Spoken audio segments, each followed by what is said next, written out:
We managed to find a somewhat quiet spot here outside of GDC in the shade, which is nice because it's actually kind of warm outside now. And we're catching up with Hi-Rez Studios. Todd is here to, well, you've got a lot of things on your plate, really. First thing first, Smite has been a tremendous success for you guys, and obviously you've got it out on Xbox One, also very successful, perhaps even more successful than on PC. Is that true? Or is it, which one is the most successful for you guys? I guess it depends on how you look at success. So, we had a head start on PC, released actually 2 years ago. Next week will be the anniversary, and but Xbox is doing really well. I mean, I can just say I think there was maybe some skepticism or uncertainty about how a MOBA would do with console players, but there's not as many Xboxes out there as there are PCs, so there's certainly more PC players, but from a business standpoint, we're super happy. Players are enjoying the game. They're, paying for things in the game, so we expect to continue to support both PC and Xbox One for a long time, and now we got a new platform coming. Yeah. Speaking of that, the PS4 open beta very soon?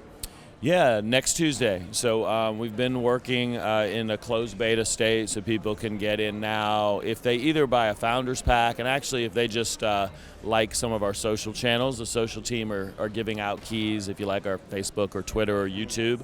But next Tuesday we'll open it up to everybody, and it's feeling really solid. Obviously the gameplay and graphics have been proven now on the other platforms. PlayStation 4 is a very powerful machine, so the game performs well, and already there's really good player reaction in closed beta, and we're excited to open it up on Tuesday. It is very interesting because the third-person sort of MOBA is something that now there are a little bit competition coming on. Some other players are sort of entering that space, but you really were the first ones to go there. What are your thoughts on that?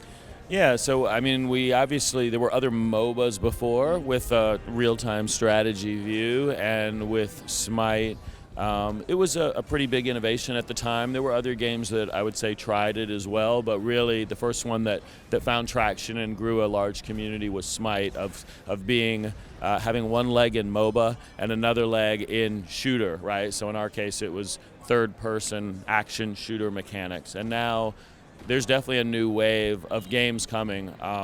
Some of them are a little more MOBA, some of them are a little more shooter, but I expect that, number one, Smite will continue to do well because we just have the advantage of time and a community, right? In the same way the other MOBAs had a head start with the real-time strategy view, we have a big head start with the third-person view, and so for things like the roster of characters. That's very important in a MOBA. Players need a lot of characters, champions to choose from, right? And so we've got over 75 right now, and we're not slowing down. If you're a new entry, you're going to be where Smite was 2 years ago. So we're positioned pretty well. That said, there's some quality games out there, and we hope that they find an audience as well. And I guess for the general trend is more and more players are being exposed to MOBA, because for a lot of console players, they would hear about a game like League of Legends or Dota 2, but maybe they weren't a PC gamer, they just could never experience it. And now with Smite and also other games, they're going to get a chance to try it out, and I think the whole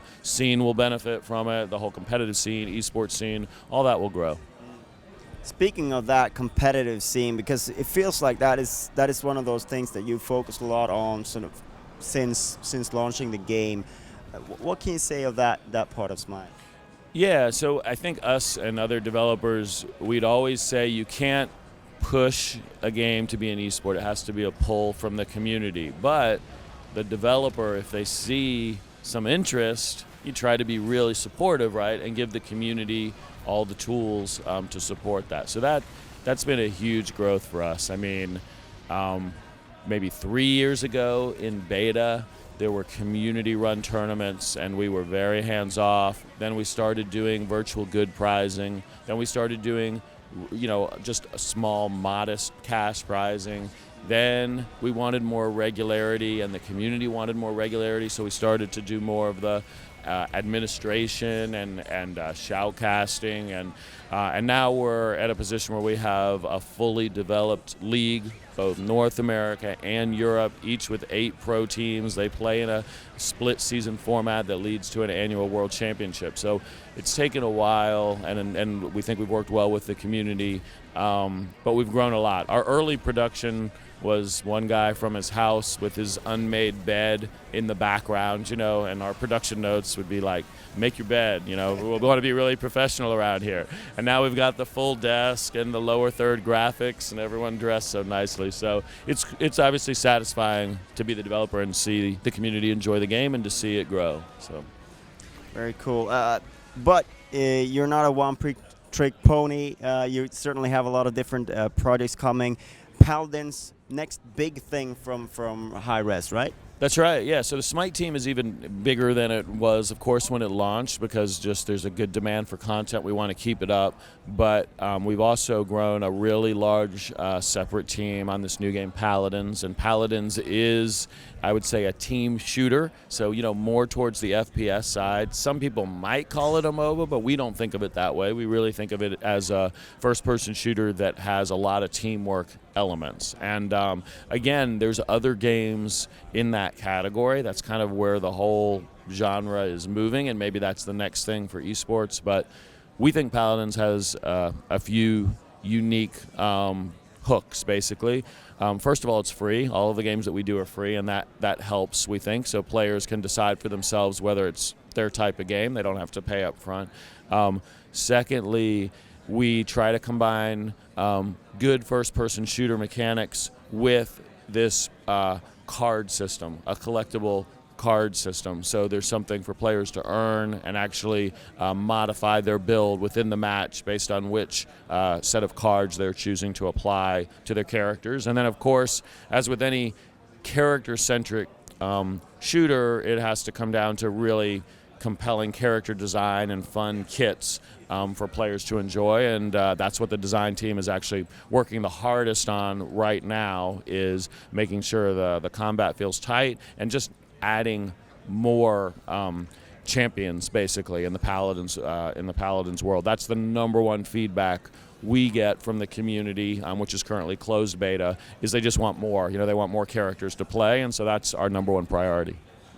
It's sort of, I'm thinking that there's a little bit of a potential conflict. I don't know, maybe I'm wrong about that, but about sort of building a deck with cards and sort of allowing the shooter mechanics, the skills of the player to sort of be what decides the outcome. How do you sort of go about balance that, and what kind of player is it aimed for? So that's a good question, and that's one of the things we've tested a lot of different systems. Anyone who's listening who's been in the beta will know that from week to week they've been playing very different games, and we've tried to be transparent around understanding which aspects players are enjoying most. And I would say we have definitely moved from a point of more randomness, which we just wanted to test, to less randomness. Most people think esports, skill-based games, there's no place for randomness. I wouldn't say that's the case. You look at pure card games like Hearthstone, there's certainly randomness there. But that said, for shooter players, I would say the feedback has been they want less of that over time. So that's been one kind of consistent thing as far as the changes. So I think the card system now is in a point where shooter players enjoy it, where they feel like it's not adding an overwhelming amount of luck to the game. It's actually adding depth to the game, which is what competitive players tend to look for. Is it's not just fun superficially for a couple matches, a couple days. We obviously want a game that will have an audience that will play it for weeks, months, years, and still find it challenging. And the card system is now really designed more for depth than for randomness. That is very interesting. I think one of the key things about that is also feedback, so that the player instantly understands why something happened and why it is that way, and sort of doesn't feel like, oh, I got cheated.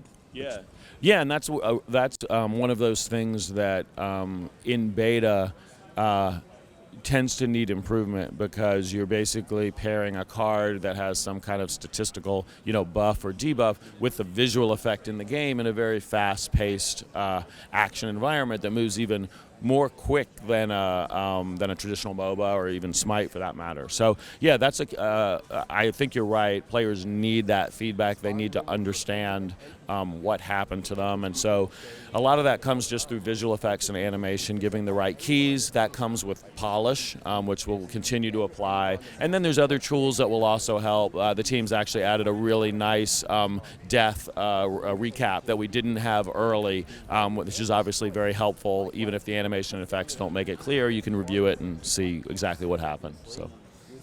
Very cool. Well, you mentioned that you're in closed beta state. Obviously, this kind of game, you don't really have a timeline exactly when you're going to come out. But how do you see the road ahead?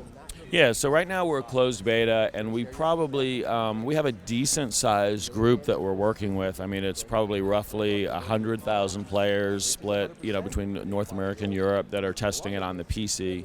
And as you said, there's not a timeline. We look a lot at what the community feedback says, but I would say if things continue to progress well, then we'd want to be by the summer in a more open state, so move to the next level of players. Cool. Another thing that you're moving into is mobile, and you have just had your first game released. Tell us about that. Yeah, so we think of ourselves as a free-to-play action game developer, right? And core gamers, competitive gamers, that's our target. And so PC, console, that'll always be important, but mobile is a growing industry that we don't want to ignore. So we had a small team work on our first project called Jetpack Fighter.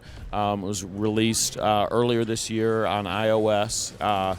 Fortunate to be featured as Best New Game upon release in iOS, and then when we came out with non-English versions just about a week and a half ago, we got featured again in like 55 countries, so that's great because mobile's a very crowded marketplace. It's nice when a platform holder like Apple recognizes your game. And basically Jetpack Fighter is a swipe to move action platformer. So it's inspired by old school platformers like Castlevania, Metroid, but really designed from the beginning around touch. It's not like a port of that or a control scheme that feels awkward with a phone.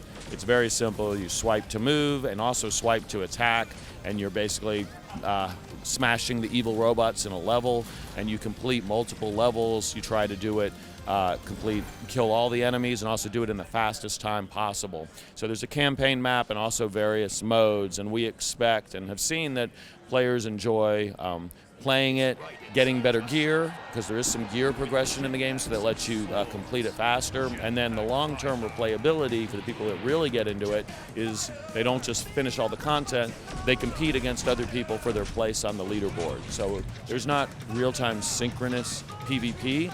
It's more like old school arcade games that I grew up with, where you just tried to get higher and higher on the leaderboard, and so you challenge your friends, you challenge other people, and you compete in that way to be as high as you can and basically get the top score. So it's been a long chat, but there's a lot to talk about. Thank you so much for your time, Todd. Yeah, thanks for taking time out, and it's a pleasure to talk with you guys.